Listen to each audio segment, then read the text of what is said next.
Ya, baik, selamat siang mahasiswa sekalian ya. Jumpa lagi bersama saya dan kali ini di mata kuliah Fisika Dasar. Jadi untuk kali ini adalah pertemuan yang ke-12.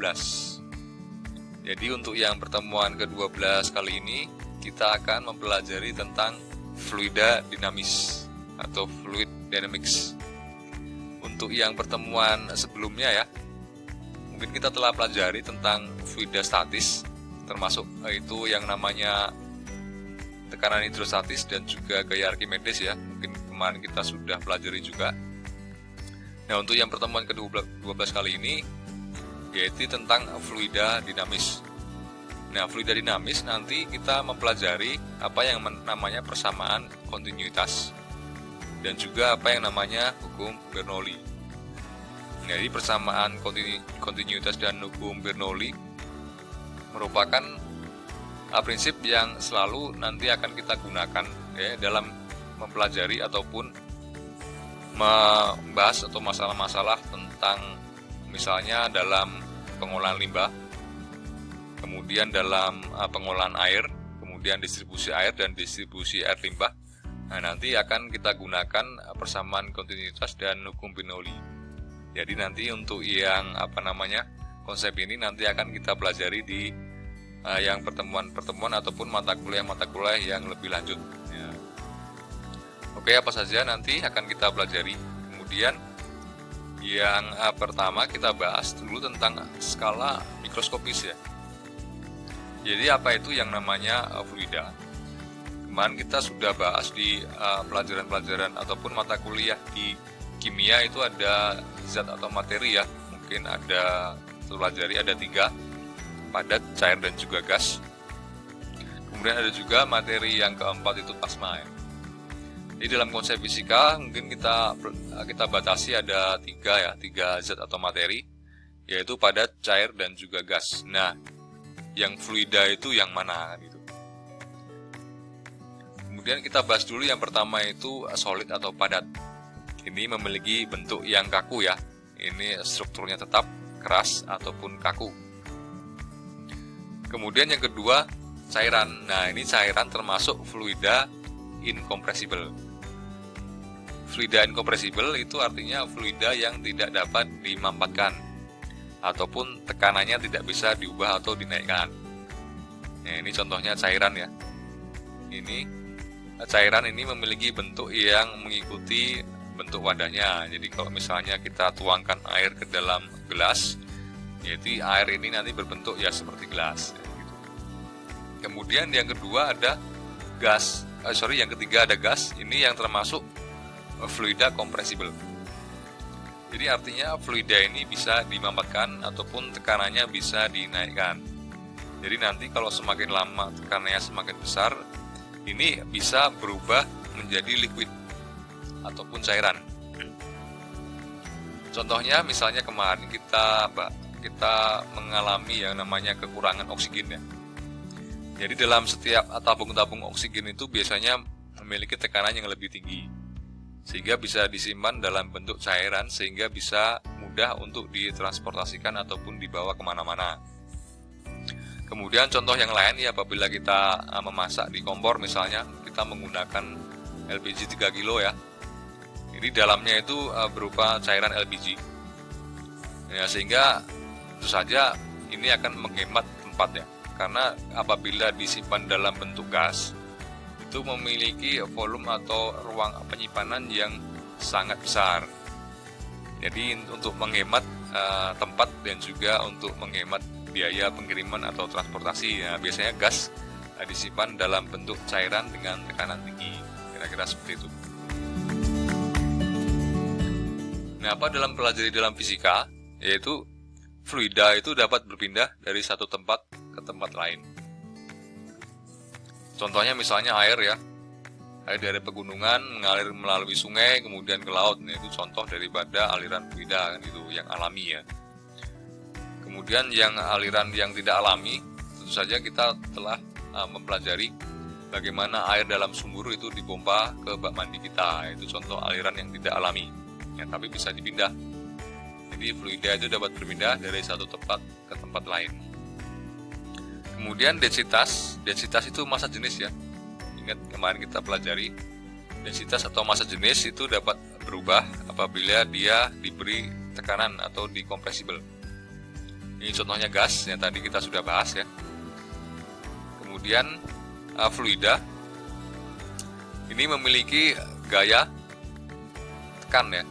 Jadi dalam wadah, misalnya dalam wadah ataupun tempat, misalnya dalam botol ya, kita isi penuh air ya, itu dalam skala mikroskopis air itu partikel-partikel air menekan ke dinding botol.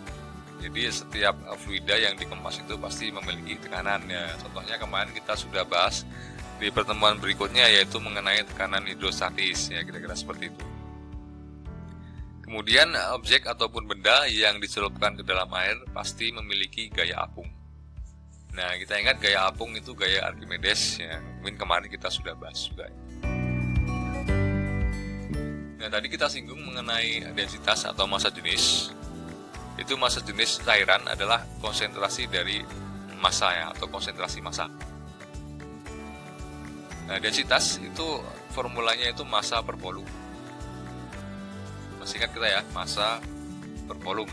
Kemudian untuk notasinya, densitas itu rho, kemudian massa itu M dan volume itu V. Nah, ini ingat kalau satuan massa itu kan kilogram dalam MKS ya, satuan internasional. Massa itu kilogram, kemudian volume itu kan liter ya. Kalau dalam hal ini kita gunakan meter kubik karena MKS ya, meter kilogram skon ya. Jadi untuk satuannya ataupun satuannya itu kilogram per meter kubik. Ini satuan internasional atau MKS ya. Kemudian, nah ini contohnya. Ini contoh misalnya air dalam gelas ya. Air dalam gelas ini bila massanya itu 100 gram atau 1 on, kemudian volume gelas ini adalah 100 cm3. Nah, sehingga massa jenisnya berapa? Nah, ini gram per cm3 ya, massa dibagi volume jadi 1 ya. Nah, untuk satuan CGS-nya 1 gram per cm3 atau 1 gram per mili ya. 1 gram per mili. Nah, ini mililiter. Jadi centimeter kubik itu sama dengan mililiter. Jadi jangan sampai salah ya. Kemudian apabila di satuan internasional kita ke kilogram dulu. Jadi ini jadi 0,1 kilogram. Kemudian ini 100 cm3 menjadi 10⁻⁴ meter kubik. Dibagi 10⁻⁶. Ya kan, jadi centimeter kubik ke liter bagi 1000 ya. Kemudian ke meter kubik bagi 1000 lagi. Jadi dibagi 10⁻⁶. Ya, jadi Anda harus pahami ya seperti itu. Kemudian ini 0,1 dibagi 10⁻⁴ ya 1000 kg. Ini per meter kubik, salah. Jadi untuk yang air itu 1 ton per meter kubik. Jadi kalau misalnya bak mandi kita itu ukurannya 1 meter kali 1 meter ya, kemudian tingginya 1 meter juga, kita isi penuh. Nah itu beratnya itu 1 ton. Nah kira-kira seperti itu. Nah kemudian untuk satuan yang lain, ini misalnya dalam botol air minum kemasan kita ya. Ini satuannya misalnya liter ya. Jadi kalau misalnya ini 1000, kita ambil contoh. Kalau 1000 tadi kan dalam 1000 kg per meter kubik, ini 1 gram per mili misalnya ya. Nah ini kita jadikan ke liter berapa. Ini kalau misalnya ini gram, kita jadikan kilo ya. Kita jadikan kilo kan bagi 1000, jadi 10⁻⁻³ ya. 3 kilo kan itu. Nah kemudian ini yang mililiter dijadikan liter kan dibagi 1000 juga, jadi min 3 liter. 3 liter ya. Jadi Ini bagi ini kan jadi 1 kilogram per liter.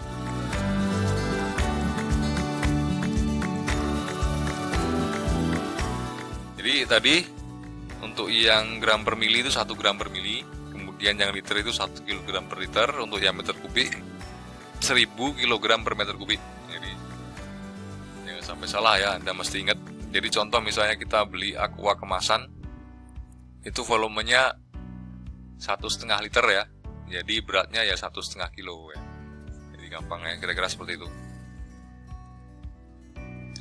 Kemudian untuk besaran yang kedua yang mesti kita pahami, nanti akan digunakan untuk formulasi ataupun perhitungan-perhitungan ya, yaitu tekanan. Ini tekanan atau gaya yang diberikan per satu satuan luas. Ya, ini konsep tekanan, contohnya seperti ini ya. Ini sedikit mengulang saja, mungkin kemarin kita sudah bahas di pertemuan sebelumnya. Ini contoh misalnya, ini gayanya sama ya. Ini 11,1 kilonewton, ini gaya ya, F ya. Gaya kemarin ya, simbolnya kan F.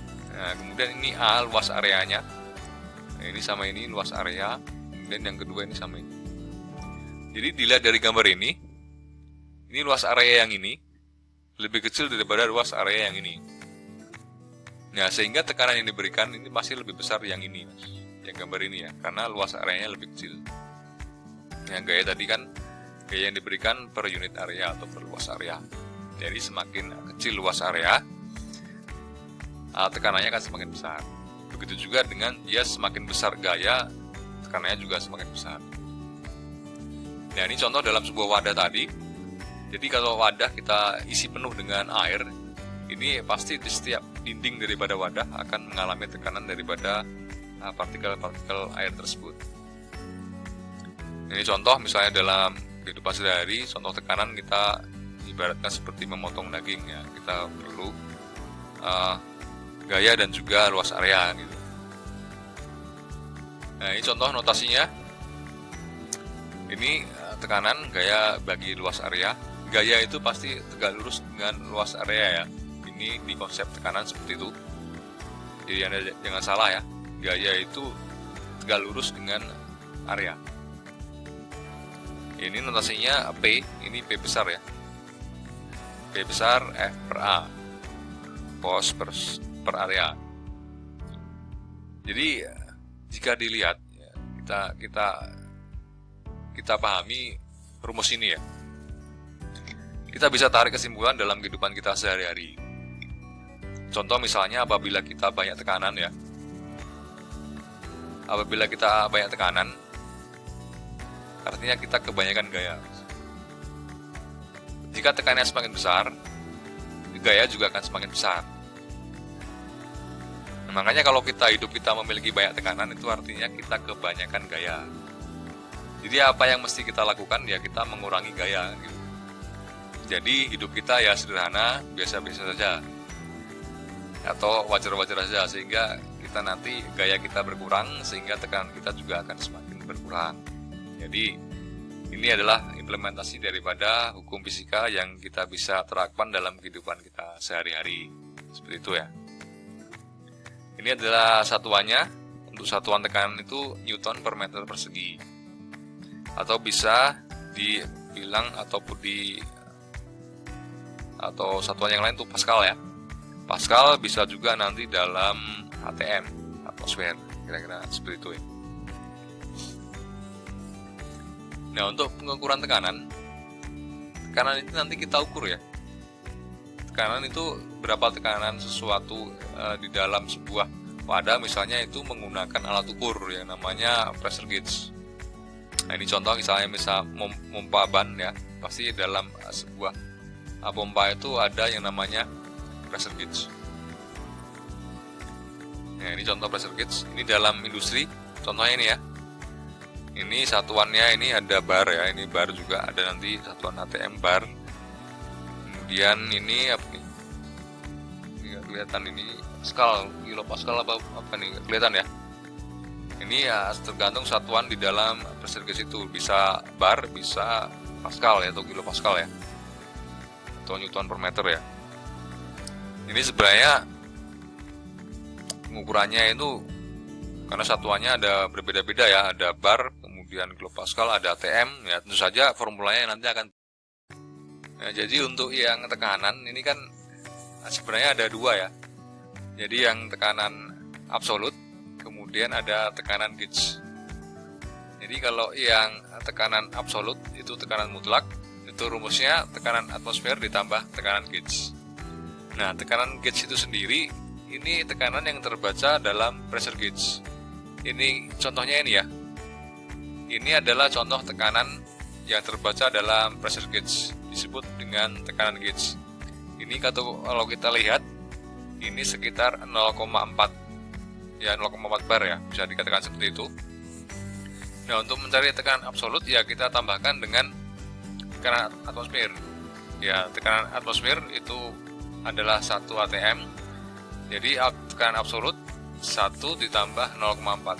Jadi 1,4 atm ya. Nah, jadi karena kalau di bawah 1 atm itu sudah masuk ke dalam vakum. Sementara untuk yang tekanan gauge di bawah 1 itu masih tekanan biasa, belum vakum. Nah, jadi perbedaannya seperti itu ya. Oke, kemudian ya, untuk yang fluida dinamis ini ada yang namanya itu aliran laminar atau laminar flow. Jadi di mana setiap partikel dalam fluida itu mengalir mengikuti pola tertentu atau polanya itu seperti garis lurus dan tidak bersilangan. Ini kita gambarnya seperti ini ya. Ini adalah contoh daripada aliran laminar. Kita perhatikan bahwa pola alirannya itu lurus. Nah, ini pola alirannya itu lurus ya. Ini disebut aliran laminar. Dan kemudian lintasan aliran atau streamline itu mengukur kecepatan dengan arah yang tangensial. Itu arahnya ke sini ya. Ini disebut arah yang tangensial. Nah, ini digunakan untuk aliran yang steady dan tidak bersilangan kan gitu. Nah, ini kita ibaratkan, kita potong daerah sini, ibaratnya adalah sebuah pipa, sehingga aliran fluida ini mengalir dalam sebuah pipa mengikuti pola yang lurus. Nah, kira-kira seperti itu ya. Ini berlaku untuk fluida yang incompressible, dalam hal ini adalah cairan. Jadi batasan kita yaitu fluida yang incompressible atau cairan ya, untuk kita mempelajari aliran laminar tersebut. Kemudian batasan yang kedua itu fluidanya itu non viscous. Artinya tidak ada gaya gesek atau internal friction ya. Ini umpamanya ini seperti air itu non viscous atau tidak kental ya, istilahnya seperti itu. Kemudian yang viscous itu ada contohnya itu madu. Kemudian ada oli, kemudian ada yang lain-lain ya. Nah, jadi batasan kita untuk yang pelajaran kali ini adalah fluida yang laminar dan non viscous. Kemudian ada juga nanti yang turbulen. Nah, ini yang turbulen ini alirannya, pola alirannya itu tidak garis lurus. Jadi ini semrawut ya, artinya itu bersilangan. Kemudian tidak tetap. Nah, ini contoh pola aliran yang turbulen. Nah, ini untuk perhitungan yang turbulen akan lebih rumit dan nanti akan kita pelajari di mata kuliah di semester lanjut. Nah, ini adalah prinsip hukum kekekalan massa atau persamaan kontinuitas. Nah, ini contoh dalam kehidupan kita sehari-hari ya. Apabila kita ingin menyiram sebuah tanaman, nah kebetulan selang air kita itu tidak sampai atau nggak cukup, maka yang kita lakukan adalah memencet ujung selang sehingga kecepatan air akan lebih besar dan jangkauannya akan lebih jauh. Nah, ini adalah contoh penerapan daripada hukum kekekalan massa atau persamaan kontinuitas. Nah, ini kita bisa lihat di sini ya. Nah, ini adalah luas penampang, misalnya luas penampang pipa. Di sini luas penampang pipa. Ini lebih besar dan ini lebih kecil, sehingga otomatis aliran fluida yang mengalir dalam pipa yang penampangnya lebih besar itu pasti lebih kecepatan alirannya lebih rendah daripada dia mengalir di pipa yang penampangnya lebih kecil. Nah, ini pasti alirannya akan lebih cepat. Nah, karena penampangnya semakin sempit. Nah, kira-kira seperti itu ya pengertiannya. Nah, ini sebenarnya air kalau misalnya ini sudah keluar daripada pipa sebenarnya mengalir ke segala arah. Tapi dalam konsep ini, konsep dalam pipa ya alirannya satu arah ya ke sini ya. Dalam konsep ini kita lihat dari kiri ke kanan ya, seperti itu. Jadi laju alir fluida yang masuk sini sama dengan yang keluar di sini. Ini sama. Jadi laju alirnya sama ya, antara masuk dengan keluar.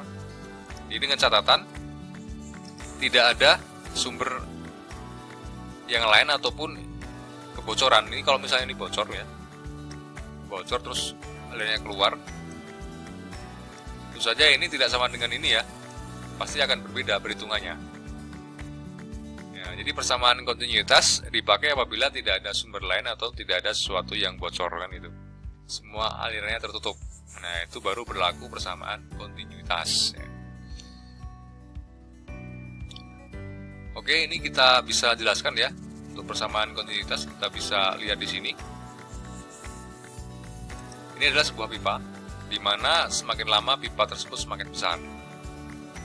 Ini luas area pipa ya. Ini luas area pipa, ini diameternya, diameter pipa. Ini luas areanya, ini kemudian diameter pipa yang keluar. Luas areanya A2, kalau yang tadi luas area A1. Nah, ini V ini kecepatan aliran fluida di A1 atau yang masuk. Kemudian V2 ini kecepatan aliran fluida yang keluar.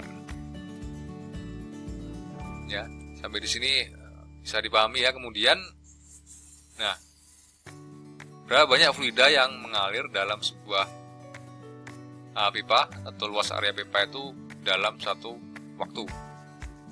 Kita bisa ambil contoh seperti ini. Ini contohnya ini ya, kita ambil bagian sini ya. Nah, bagian sini kita ambil, kemudian kita jabarkan di sini. Kita lihat ini luas areanya A1, ini ya, luas area ini. Nah, ini. Nah, ini untuk mengukur volume ini, luas area dikali tinggi. Sementara tingginya diperoleh dari sini. Ini kan V kali delta T. V itu kan kemarin kita pelajari itu satuannya kan meter per sekon ya. Nah, kemudian delta T kan sekon. Jadi V kali delta T kan meter jadinya. Jadi ini disebut sebagai jarak atau tinggi ya. Sehingga volumenya bisa ditulis luas area dikali tinggi. Kira-kira seperti itu. Nah, ini. Ya, ini ya M ya. M itu massa. Kemudian tadi rho tadi kan kilogram per meter kubik. Sementara volume meter kubik. Ya, jadi rho kali V kan kilogram atau massa ya. Ini sudah sesuai. Kemudian ini tadi volume tadi kan dari sini, kemudian dimasukkan ke sini. Nah, ini kan luas area dikali dengan jarak atau tinggi tadi kan diperoleh dari kecepatan dikali dengan waktu. Nah, diperoleh persamaan seperti ini. Nah, sehingga laju alir ya, massa per waktu, ini delta T-nya dibagi ke sini, delta M per delta T, massa per waktu itu rho kali A kali V. Nah, ini mari. Jadi mendapatkan formula seperti itu asalnya dari sini penjabarannya ya kan. Nah, kemudian untuk yang penampang yang kedua ini sebenarnya sama ya, prinsipnya sama. Dari sini juga nanti, dari sini kemudian nanti ketemu juga sama ya. Nah, sehingga nanti bisa disimpulkan bahwa persamaan kontinuitas menghasilkan formula yang seperti ini. Karena tadi flow rate laju alirnya antara masuk dan keluar itu sama, sehingga delta M per delta P itu sama, sehingga ini sama juga. Nah, sementara itu densitas atau rho itu sama, sehingga kita bisa abaikan gitu. Kita bisa coret saja. Karena aliran fluida itu yang masuk yang keluar itu misalnya sama-sama air, sehingga rho-nya itu sama, sehingga menghasilkan formula yang disederhanakan seperti ini. Nah, ini adalah contoh formula dari persamaan kontinuitas. A1 kali V1 sama dengan A2 kali V2. Ini luas penampang di masuk, luas penampang keluar. Ini yang V, kecepatan aliran yang masuk. yang V2 itu kecepatan aliran yang keluar. Nah, ini contoh dari formulasi dari persamaan kontinuitas. Nah, kemudian untuk yang kedua, ini konsep dari hukum kekekalan energi atau konservasi energi dari Bernoulli ya, atau dari persamaan Bernoulli. Jadi kalau yang tadi pipanya itu lurus, artinya ketinggiannya itu tidak berubah. Sementara yang Bernoulli ini ketinggiannya berubah. Jadi penampangnya tadi juga berubah, ini ketinggiannya juga berubah, di mana ketinggian diukur dari titik pusat menuju dasar ya. Ini titik pusat sini, ini titik pusat sini, dinotasikan sebagai Y atau bisa H ya. H juga bisa atau Y juga bisa, sama saja ya. Jadi kalau perhatikan ya, jadi untuk menghitung Y ini dari titik pusat pipa, bukan dari ujung ya, ujung sini atau sini ya, bukan ya. Bukan juga dari sini ataupun dari sini, tetapi di pusat pipa ini. Dihitung dari dasar ya, dasar tanah misalnya seperti itu. Konsep yang tadi kita pakai juga sama tadi ya. Ini tadi persamaan kontinuitas tadi untuk mengukur jarak kan, kecepatan kali waktu ya. Ini juga sama sehingga menghasilkan formula yang seperti ini. Untuk energi per unit volume ya. Ini ada P, ini kan tekanan. P1 di sini. Ini P1 ya. Ini kalau ini P2 sini. Nah, kemudian ini perhatikan, ini setengah rho V kuadrat. Ini adalah formula daripada energi kinetik ya. Energi kinetik adalah energi yang dimiliki oleh benda yang sedang bergerak, kalau dalam konsep gerak kemarin. Jadi apabila dia memiliki kecepatan, pasti memiliki energi kinetik. Ini contohnya, ini setengah rho V kuadrat adalah energi kinetik dari fluida ini. Kemudian konstan juga sama, di titik ini juga sama ya, P2. Kemudian di energi kinetiknya juga setengah rho V2 kuadrat. Nah, kemudian ada energi juga, energi potensial. Jadi energi potensial adalah energi yang dimiliki oleh suatu benda yang memiliki ketinggian. Jadi kita memiliki Y ini atau H, pasti memiliki energi potensial ya di sini ya. Ini juga memiliki energi potensial. Nah, di sini juga memiliki energi potensial. Jadi totalnya energi di sini sama energi di sini itu sama. Ini prinsip daripada hukum Bernoulli. Total energi di setiap titik, baik di sini, di sepanjang ini itu totalnya itu sama ya. Jadi total di sini sama di sini itu sama. Ini prinsip daripada hukum Bernoulli. Jadi kira seperti itu. Oke, untuk yang kesimpulannya. Jadi ada persamaan kontinuitas, itu hukum kekekalan massa. Ada rho V kali A sama dengan konstan, disederhanakan menjadi V kali A ya. Ini untuk velocity itu V kecepatan, A luas penampang.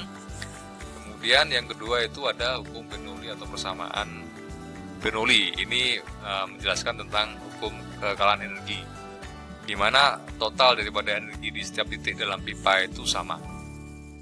Ini rumusnya seperti ini ya.